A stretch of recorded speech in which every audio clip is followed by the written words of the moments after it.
Basingaka yo lolingi kaniye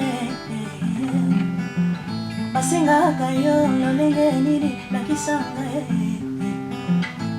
Oyo kalo sambo ya bana Oyo kampo singa ya bana na yo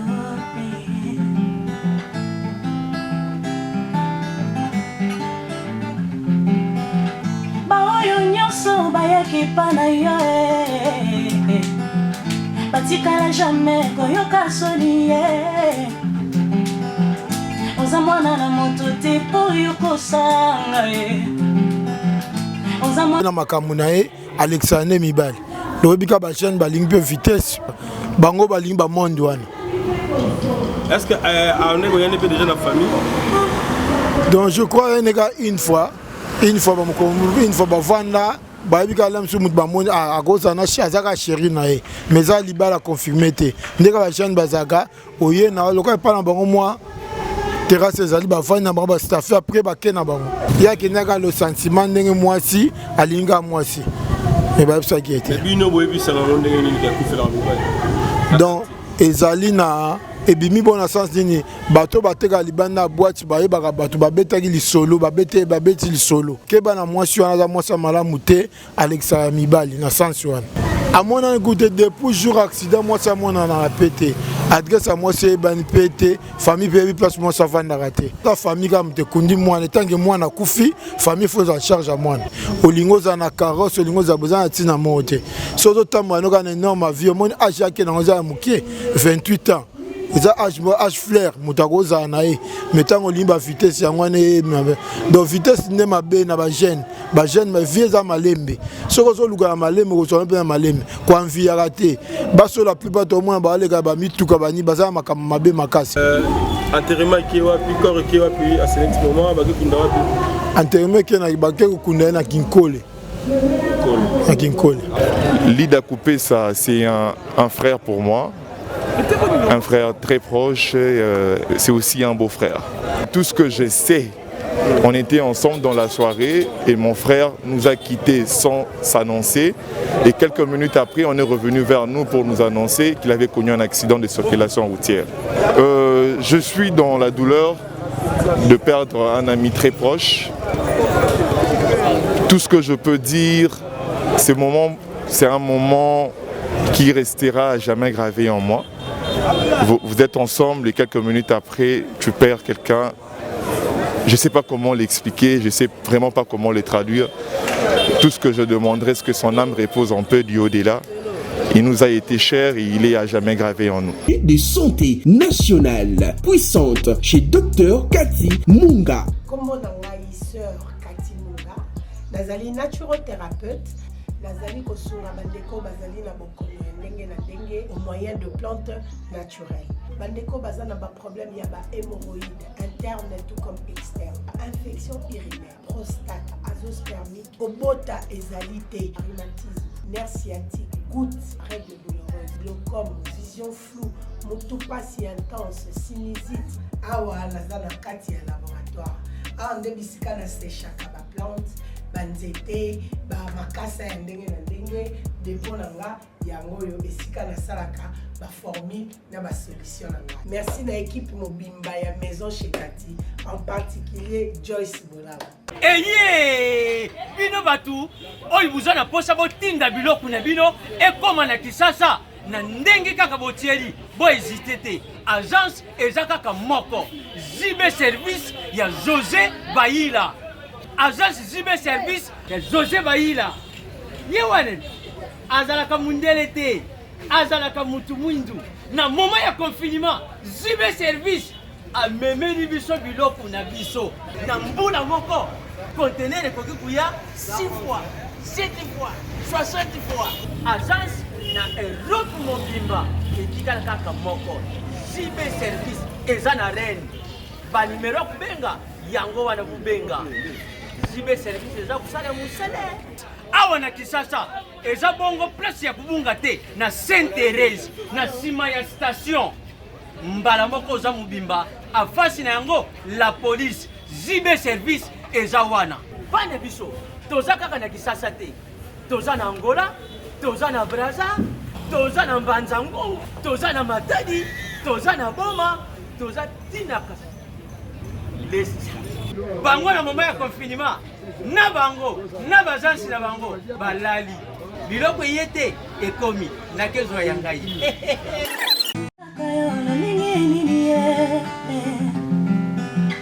Bayembela kayolo mingi kaniye Basenga kayolo lenge nini nakisanga Oyo kalo sambo ya bana Oyo kampo singa ya bana na yo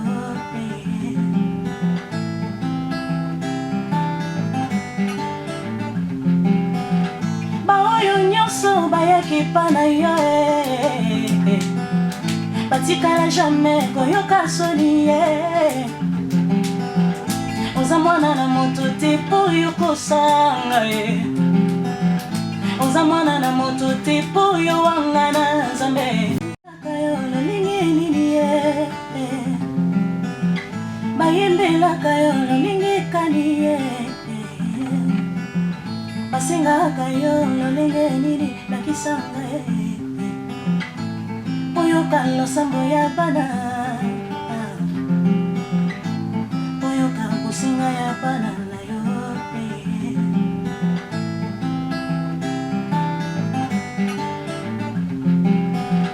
Baoyo nyonso bayaki pana yo Batikala jamais koyoka soni Oza mwana na moto te po yo kosanga Oza mwana na moto te po yo wanga na Nzambe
Bayembela kayolo mingi kani Basenga kayolo lenge nini nakisanga Oyo kalo sambo ya bana Oyo kampo singa ya bana na yo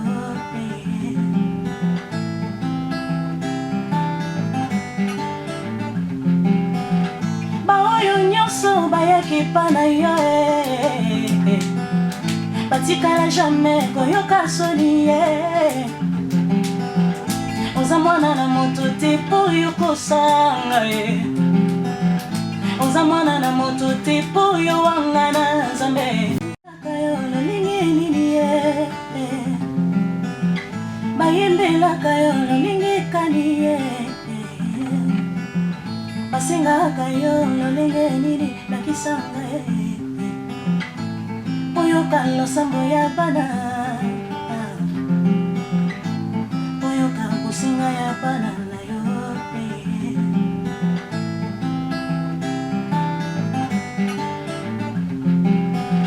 Baoyo nyonso bayaki pana yo Batikala jamais koyoka soni Oza mwana na moto te po yo kosanga Oza mwana na moto te po yo wanga na Nzambe Kayolo lingi nini Bayembela kayolo mingi kani basengaka yo lolenge nini nakisanga oyoka losambo ya bana oyoka kosinga ya bana na yo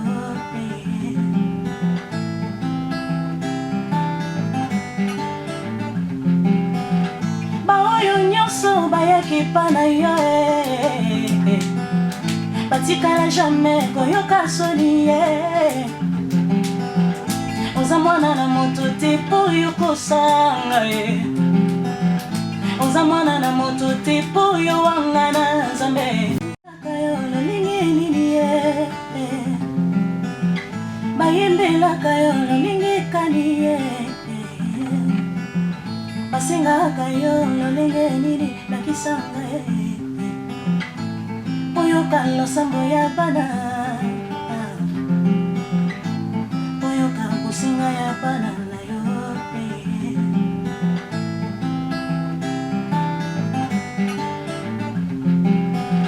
baoyo nyonso bayaki pa na yo batikala jamais koyoka soni oza mwana na moto te po yo kosanga oza mwana na moto te po yo wanga na nzambe kayo lolingi nini bayembelaka yo lolingi kani basengaka yo lolenge nini nakisanga oyoka losambo ya bana oyoka kosinga ya bana na yo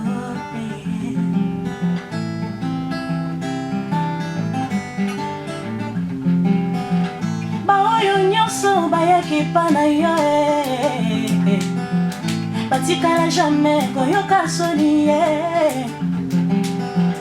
oza mwana na moto te po yo kosanga oza mwana na moto te po yo wanga na nzambe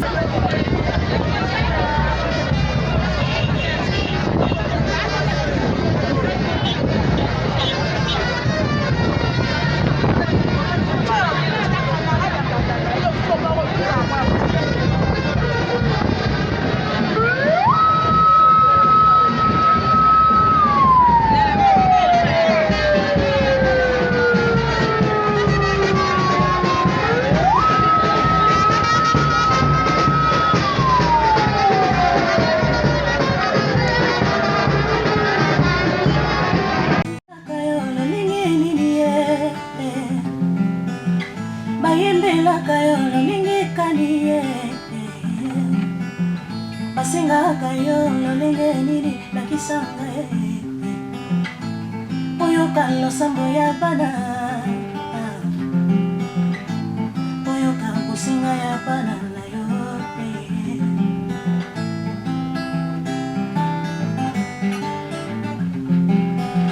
baoyo nyonso bayaki pa na yo batikala jamais koyoka soni oza mwana na moto te po yo kosanga oza mwana na moto te po yo wanga na nzambe par rapport ya ba information ba zoleka na ba internet mpona liwa ya ndeko en fait expliquer biso na ezalaki na ndenge nini ezalaki boye ntango bagene comme ka bagene nyonso nde bazalaka akendaki na boîte ake na boîte kose discret bazalaki na camarade na ye puis na petit chéri moko azalaka na ye bakendaki na ngwasuma précisement na ngwasuma ndenge ezala bakei mwa mouvement edimine abi no nazonga ndako nazwa mwa moke lisusu nazonga kozonga na ye nde ayaki kosala accident akozonga nene ayaki kosala accident mwa atuti na kote na ye à part cette information monsieur eza de ben information ozoloba mama eza lokuta azalaki le eza lokuta ezalaki mwasi oyo bazali na etanga sango ye moto bazali na kufi lokola azali na mutuka devie na ye mpona kokima kaka bamenance ya bato azali sirene te azali mwasi oyo bazala kovivre na ye. Alors na bandeko bazoloba ke mwasi yango mpazaki mwasi oyo mwa bakisi ebele mwasi oyo akufelaka mibali wana eza ya solo akozwa mpe na makambo na ye alexandre mibali Le bika ba chaîne ba ligne vitesse bon sens ande ba kanga mena mais o aza sirène ndo ande lukuta mais à cause ba makamuna e makamuna zo ba chance ba ndenge zalaka bango ba ligne ba monde wana. Est-ce que on est goyane déjà dans la famille? Donc je crois une fois ba vanda ba bika lam su mut ba monde à cause na azaka chéri na e mais za libala confirmé te ndeka ba chaîne bazaka oye na loka pa na bango moi terrasse ezali bavandi na bango bastafe après bake na bango. Est-ce que ndeko tolo bape ke ndeko wana ya mobali bainforma ke mwasi aza mwasi ya mabe tout ça bayebisaka ye mwasi wana aza mwasi moko boye akufela bayebisaki evima te bayebisaki ye te ye akendaka le sentiment ndenge mwasi alinga mwasi me bayebisaki ye te bino boyebisaka ngo ndenge nini akufela mobali donc ezali na ebimi bona sens nini bato bateka libanda boîte bayebaka bato babetaki lisolo babeti lisolo yango wana skonde biso keba na mwasi wana aza mwasi malamu te alekisaka mibali na sens wana. Ok. Et voilà, Lelo mwasi anga za est-ce que bakangaki amona écoute depuis jour accident mwasi amona na pété adresse à mwasi ebani pété famille pe place mwasi avanda raté tokoza mowe yende akoyeko yeba mais aza pété nana oyebisa bato. Voilà, corps et du Lelo. Oui. Et en fait, maman, Lobinini, papa Lobinini, est-ce que la responsabilité là-bas, on ne sait pas combien de temps? Oui, responsabilité de la famille, comme te kundi moi, en tant que moi, na koufi, famille faut en charge à moi. Lilo la bande ko na ba jeune ou ba zape na moi vie wana ya moi. Donc lilo baga na ko ba jeune concerne au pesa vie eza malembe vie pesa étape par étape. Ko brûler ba étape ya na tina yote. Olingo za na carrosse olingo za besoin na tina mote. Sozo tamwa no kana énorme vie mon âge ya ke na ngoza mukie 28 ans. Eza âge flair mutakoza na e metango limba vitesse yango ne donc vitesse ne mabe na ba jeune ma vie eza malembe soko zo luka malembe ko so na malembe ko envie ya raté baso la plupart au moins ba leka ba mituka bani baza makama mabe makasi conseil na pe ba jeune de moi de gonga na mutuka wa mwasi za mutuka tamwa na mutuka na moi mwasi wana mais makamba sala ka ndeto yebite matamwa na mutuka wala mwana mwasi po ba jeune balinga ke nazala mwasi mwaza véhicule mais oyebite aso mutuka ndenge nini oyebite makamni na nango conseil na go biso ba jeune bazala calme ko za apprécier na tina te. Voilà, enterrement qui wapi corps qui wapi à ce moment ba kunda wapi enterrement qui na ba kunda na Kinkole na Kinkole après tozo anga na famille ba bavandi ndeka bavanda après ba panza na bango. C'est trop bon de ganda osala. Aza muta business, aza na business ka aza de comme ba jeune ba débrouiller ka aza muta business. Voilà, merci à toi. Merci beaucoup. Nous voyons la biso pour la première fois mon écran aux anani aussi aux anani et pas y a quoi où gotika biso na accident et salemaki il y a cela une semaine passée. Je me nomme Edith Touzola, résident sur l'avenue Louvungi 164. Lida Coupé, ça c'est un frère pour moi, un frère très proche, c'est aussi un beau-frère. Voilà. Tu peux nous relater comment ça a été ces jours-là?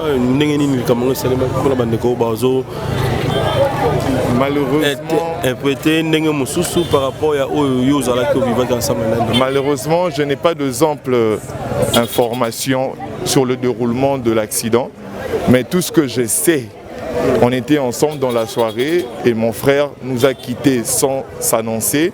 Et quelques minutes après, on est revenu vers nous pour nous annoncer qu'il avait connu un accident de circulation routière. À part ça, je n'ai pas d'autre précision. Mais à ce qui paraît, tout ce qui s'est dit sur le net, comme première version de la page magazine Quelle Boule, ce sont des informations erronées et fausses. Mais on a quand même eu le droit des réponses et Quelle Boule a rectifié les tirs et on a pu élucider en tout cas la vraie information et entrer à la mort de notre frère. Voilà, un mot à tous les Congolais qui te regardent à ce moment. Je suis dans la douleur de perdre un ami très proche. Tout ce que je peux dire, c'est un moment qui restera à jamais gravé en moi. Vous êtes ensemble et quelques minutes après, tu perds quelqu'un. Je ne sais pas comment l'expliquer, je ne sais vraiment pas comment le traduire. Tout ce que je demanderais, c'est que son âme repose en paix du au-delà. Il nous a été cher et il est à jamais gravé en nous. Merci mon frère. Merci.